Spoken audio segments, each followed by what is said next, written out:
Welcome back, HF. My name's Emma Murphy, and I'm here to host the last VTV show before our long-awaited spring break. We've got recent HF news, a COVID-19 update, and even a visit from our favorite sports hero. You won't want to miss it. Let's roll that intro.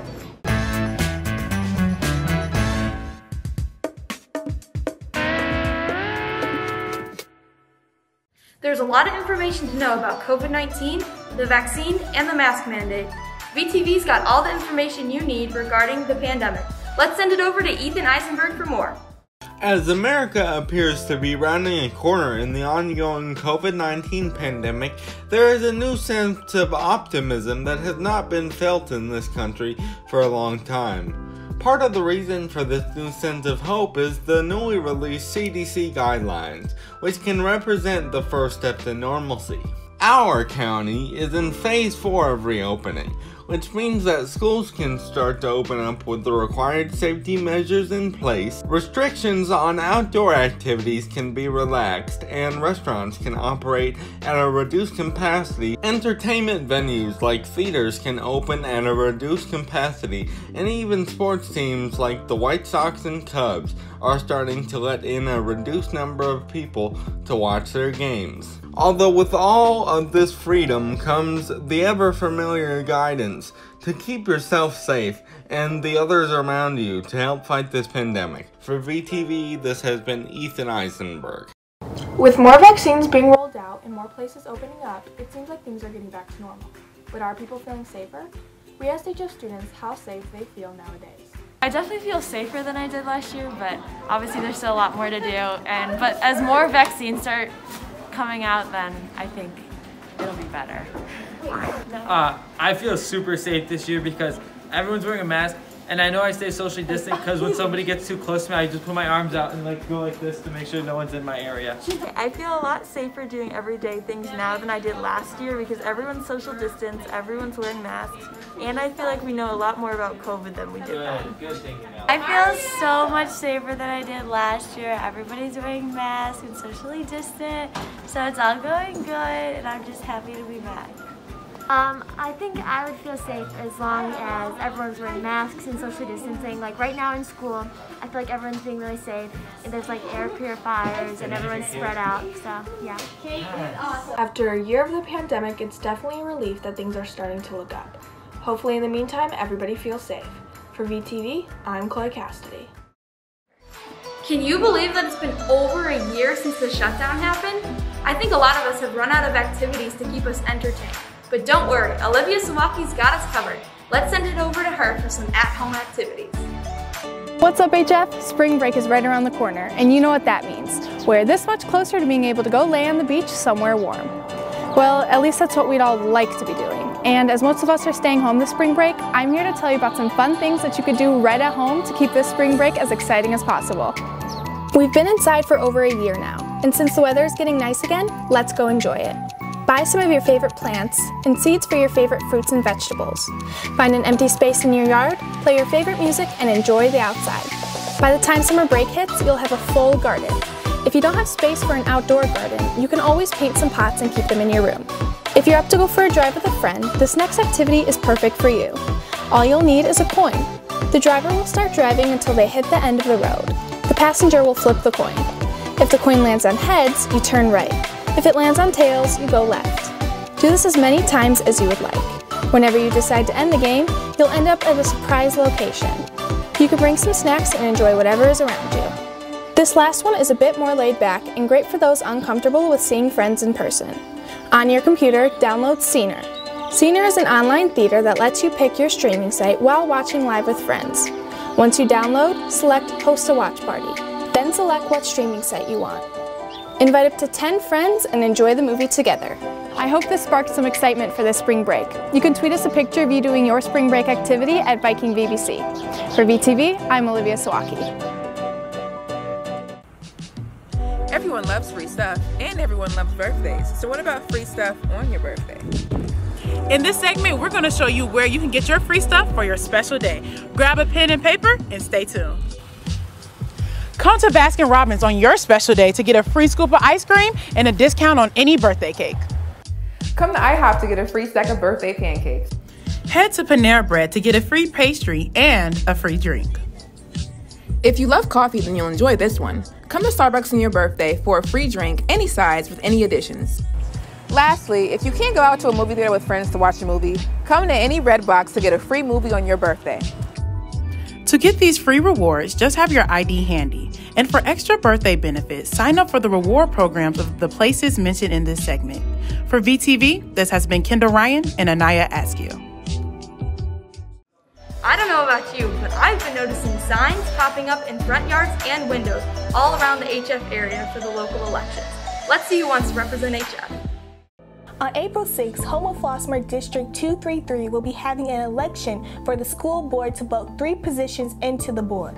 The candidates who will be running include current board president Steve Anderson and current board members Beth LaRocca and Annette Bannon. They are being opposed by Michelle Horf, Lakeisha Spite, Cynthia Turnquist, and Jimo Kasali. 3 spots are up for this election this year. When you vote for these positions, you will also be able to vote for mayor.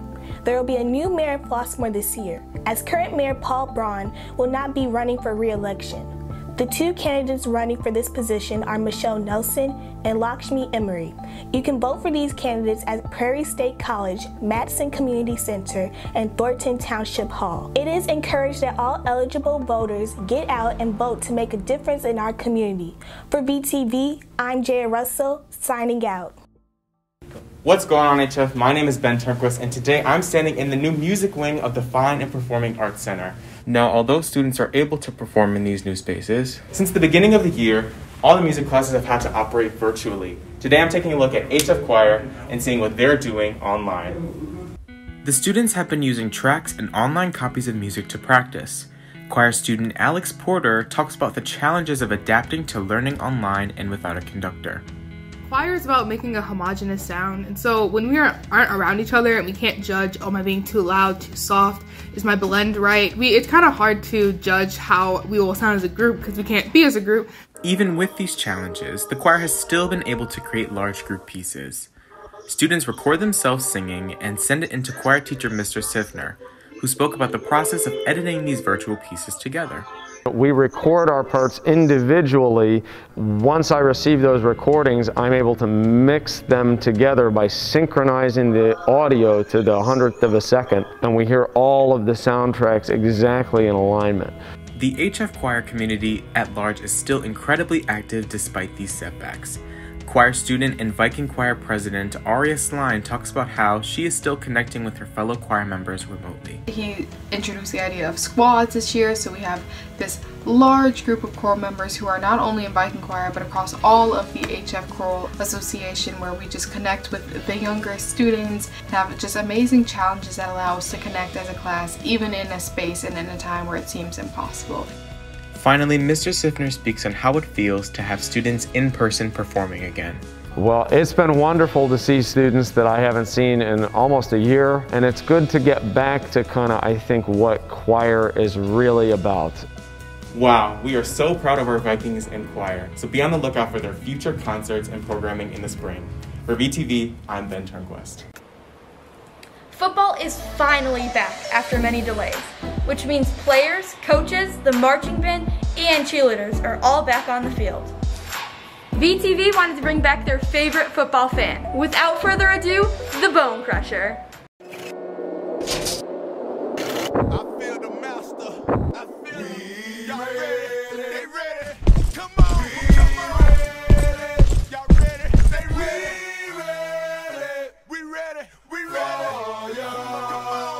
What's up, Viking fans? It's Bone Crusher here, and boy, have I missed you guys. After all that time waiting to see if we would be back in action, football season is finally here. The Vikings started off their home opener last Friday against Lockport, and boy, was it a good one. It all started with the first-year quarterback, Alex Pratt, who had a field day, completing 19 of his 24 passes for 219 yards and 3 touchdowns. Miles Walton was Pratt's main target, who capitalized off of this 59-yard gain to the house. Walton finished with 143 receiving yards and 2 touchdowns. Sean Allen also punched in a touchdown for the Vikings, finishing with 76 total yards. There was a lot of good defense from the Vikings all over the field, but there can only be one bone-crushing play of the week. And that goes to Donovan Caesar. The Porters tried to get some offense going through the air, but were absolutely seized by this big hit from Caesar. Cornerbacks Kadari Kearns and Giles Walden had the Porters locked up all night as they both caught a pick six of their own to seal the deal, beating Lockport 41-14. This is going to be one for the history books. Game of the week here in Flossmoor, Illinois. It's the Vikings versus the Griffins. Fight on, Vikings!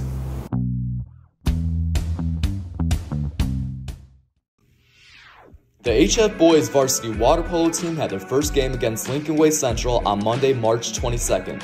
They were unfortunately defeated with a final score of 4-18. Even though the score may not be the best, one must keep in mind that the boys literally just started practicing 1 week before the game. This year's varsity team consists of 3 sophomores, 4 juniors, and only 2 seniors. Sophomore Sullivan Mathis tells us more about this year's season. Today our first game was a rough game, but I think I'm excited for the season and I'm happy to be playing COVID. So I mean it's a win-win, so I'm just happy to be playing, and even if we're not doing too great, I like to improve and I'm ready to see what the season has. Another sophomore, Charlie Nemec, explains their game plan for this season. First week of the season, just had our first game. It was a loss, we lost, but it only gives us more room for improvement. I think we've got a lot of new people on the team this year, and we can definitely improve. Hoping by the end of the season we'll be winning most of these games. The team feels that there's still so much room for improvement, and they are ready for the challenge. For VTV, I'm Aiden Kozel. Since the 1906 World Series, Chicago has been split between 2 baseball franchises, one on the north side and one on the south side. Everything you want in a crosstown rivalry. Yep, that's right. It's the Chicago Cubs and the Chicago White Sox. With opening day in just 8 days, fans from all over can only hope for their ball club to have a successful season. Let's hear what some HF students have to say about Chicago's teams. I think the White Sox are going to have a better season this year than the Cubs. I think they're just better all around. Better team, best team in Chicago. I don't really know how the season's going to go. I think the Cubs have a chance at being a playoff contender. I think the White Sox definitely have a chance of being a World Series contender. But I really don't know. Just kind of got to see how it plays out. I'm looking forward to it. You know, Cubs and Sox, both great teams this year. But in my opinion, Cubs are coming nowhere near the Sox. In 2021, the White Sox are going to run Chicago. As for the Cubs, they really haven't done much since winning the World Series in 2016, but they should be able to compete with the Cardinals for the NL Central. But by no means are they as stacked as the White Sox are this year. For the Chicago White Sox, there's a lot to be excited about these guys in black and white. They went to the playoffs last year, and their team is looking real stacked this year. And I expect them to win the AL Central, taking it over the Twins. Obviously, the Royals, the Tigers, and the Indians, they're kind of in a little bit of a rebuild mode, so I don't expect much out of them. And the division's wide open for the White Sox. It's up to them to take it. I expect the Cubs to, be in the fight for the wild card, but obviously I don't think they're going to be good enough to win a World Series. So right now, I think the city of Chicago belongs to the White Sox when it comes to baseball. Only time will tell what the future holds for the south side and the north side. For VTV, I'm Joe Sullivan. What a great show! We've caught you up on all things HF. So now it's time to go relax and enjoy your spring break. Until next time, I'm Emma Murphy. Have a great day, HF.